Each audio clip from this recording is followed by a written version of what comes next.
আসসালামু আলাইকুম। আশা করি নিশ্চয়ই ভালো আছেন। তো স্বাগত জানাচ্ছি আরও একটা নতুন অ্যানালাইসিস ভিডিওতে। তো আমরা যেটা লক্ষ্য করছি গত ২-৩ দিন যাবৎ মার্কেট একটা কনসলিডেশন জোনের ভেতরে মুভ করতেছে, অর্থাৎ সাইডওয়ে রেঞ্জের ভেতরে রয়েছে।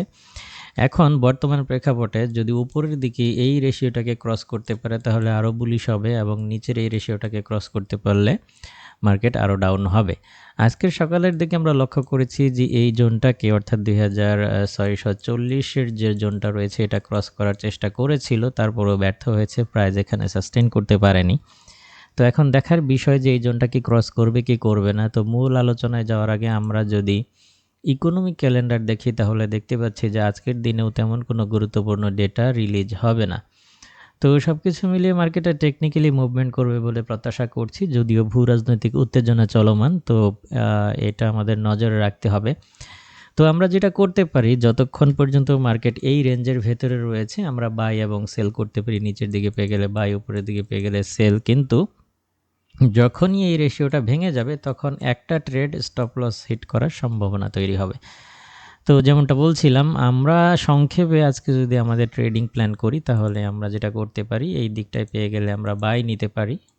এখানে আমি গ্রিন কালার করে দিচ্ছি এবং এখান থেকে যদি বাই নিই তাহলে স্টপ লসটা আমরা এখানে দিতে পারি।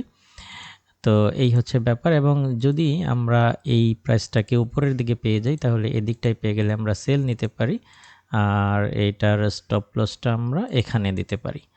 তো এটা হচ্ছে আপাতত প্রাথমিক পর্যায়ে আজকের দিনের ট্রেডিং প্ল্যান। তো যদি এই রেশিওটা ভেঙে যায় তখন কিন্তু, যদি উপরের দিকে ভেঙে যায় তাহলে আরও বুলিশ হবে। সেই ক্ষেত্রে এই প্রাইজের উপর থেকে আমরা তখন পরিস্থিতি বুঝে বাই করতে পারি যদি ভেঙে যায়, এটা ক্রস করে। আবার যদি এই রেশিওটা ভেঙে যায় তাহলে আমরা নিচের দিকে সেল করতে পারি এই রেশিওর নিচে থেকে বা এই প্রাইজের নিচে থেকে। তো পরিস্থিতি বুঝে তখন ক্যান্ডেলগুলো কিভাবে ক্লোজ হচ্ছে ইত্যাদি বিষয়গুলো নজরে রেখে তারপরে হচ্ছে সিদ্ধান্ত নিতে হবে। তো এই হচ্ছে বর্তমান পরিস্থিতি। তো এই সেটআপ অনুযায়ী আপনারা আপনাদের ট্রেডগুলো খুব সুন্দরভাবে ম্যানেজ করবেন এই প্রত্যাশায় আজকের ভিডিও এখানেই শেষ করছি। দেখা হবে পরবর্তী কোনো ভিডিওতে অন্য কোনো টপিক নিয়ে। সেই পর্যন্ত আপনি ভালো থাকুন, সুস্থ থাকুন। আল্লাহ হাফেজ।